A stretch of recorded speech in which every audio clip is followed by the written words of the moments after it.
Hola amigos, soy el Mascarilla. Acabo de apagar las luces porque no tengo que encenderlas todas. Espero que no se vea demasiado oscuro. Quería hablarte sobre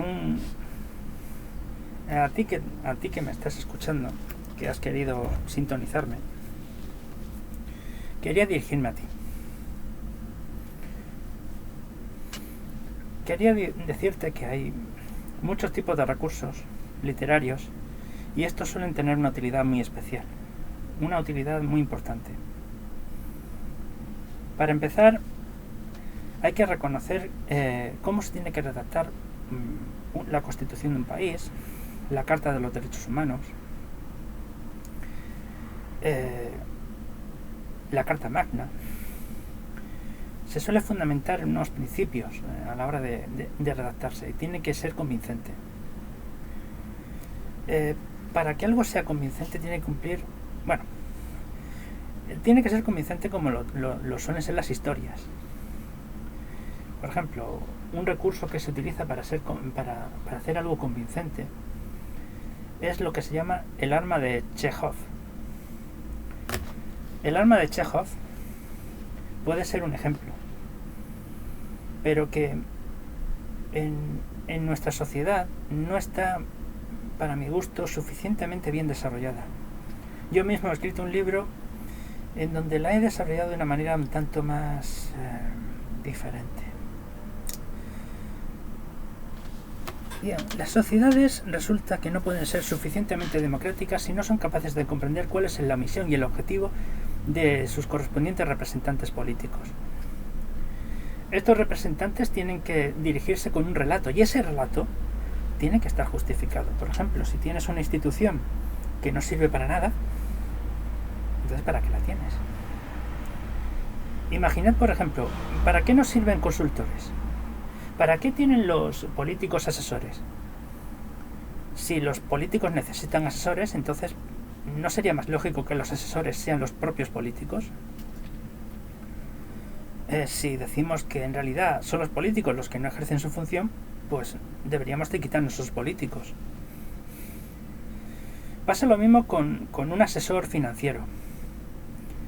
¿Podemos decir que un asesor financiero es un buen asesor cuando no es millonario, precisamente por sus consejos financieros? Yo creo que eso es lo que realmente importa.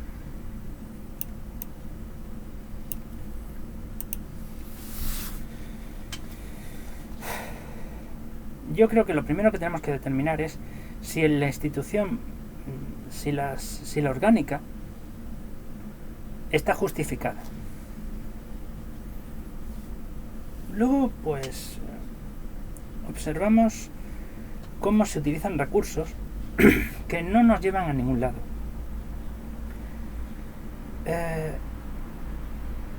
Por ejemplo, recuerdo una película, The Room. En esa película había la madre de la chica. En un momento dado inicia una escena en la que dice que tiene cáncer. Y luego, a lo largo de toda la película, a pesar de que se ha gastado una escena en hablar del cáncer de la madre,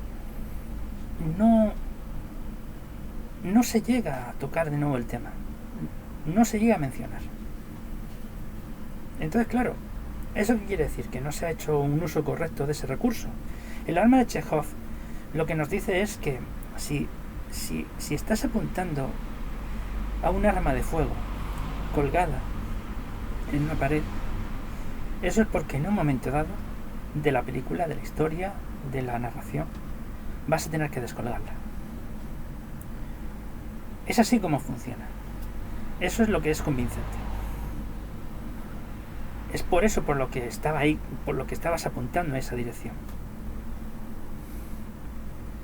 Digamos que en algunas películas no es un error cometer esa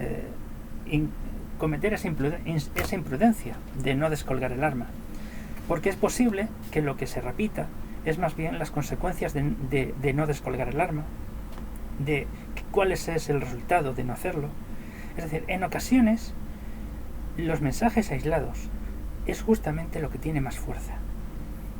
Un recurso que no tiene ningún sentido, ninguna justificación y que no aparece en toda la obra.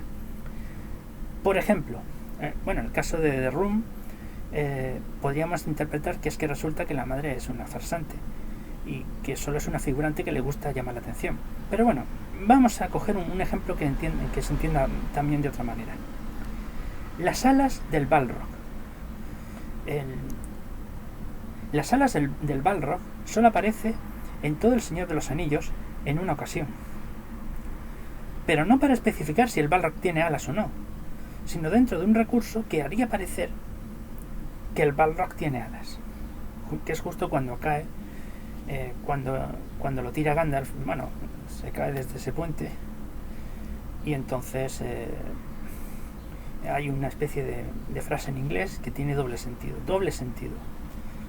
Entonces, es muy difícil de explicar este recurso literario, porque este recurso literario es justo lo que hace falta en una constitución y es justo lo que hace falta en un sistema, por ejemplo, en una internacional comunista. De una forma o de otra, tiene que estar reflejado. Y es que el sujeto, cuando lea la obra, tiene que interpretar que ese Balrog realmente es como a él le gustaría que fuera, sin importar exactamente cómo quede definido. Los cargos públicos, por ejemplo, no tienen por qué estar completamente bien definidos. La orgánica no tiene por qué estar completamente bien definida.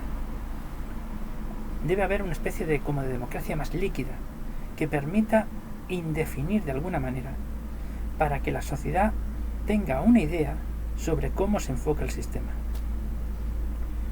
Sin ir más lejos, yo sí puedo reconocer una sociedad civil y una sociedad militar, donde la sociedad militar es el conjunto de todos esos grupos jerarquizados que son reconocidos en el Estado, mientras que la sociedad civil es el conjunto de los grupos comunitarios y sociales, así como los grupos arbitrarios que forman parte de la sociedad. Y ese grupo, esa sociedad civil, puede ser la que marque el rumbo del Estado, si es una república, o el Estado es el que marcará el rumbo moral de la sociedad civil, si es una autocracia.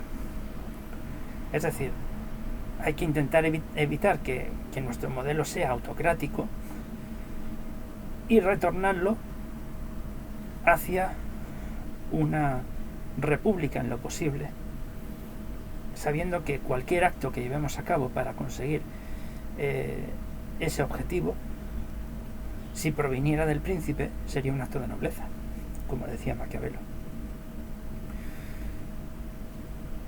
Entonces, hay que entender que la sociedad civil tiene que ser la que dé el visto bueno a la Constitución. Tiene que entender la Constitución y verla convincente. Todos los recursos debe de poder comprenderlos.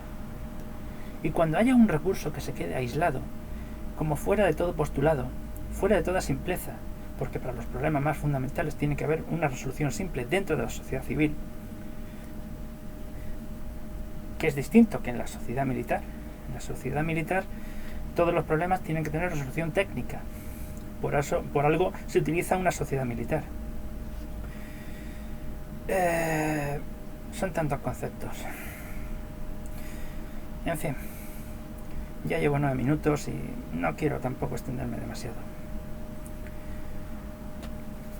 Yo lo que quería simplemente era decir que las cosas se están llevando mal y que cuando en una sociedad no existen los suficientes recursos literarios, la democracia brilla por su ausencia. Y hay que intentar reconocer justamente esos elementos, esos postulados aislados que conforman un todo y una razón de ser con todo el sistema, dentro de esa coherencia de sociedad que se intenta crear. Pero bueno, ya se verá en un futuro a qué me refiero, con ejemplos más claros. Hasta luego.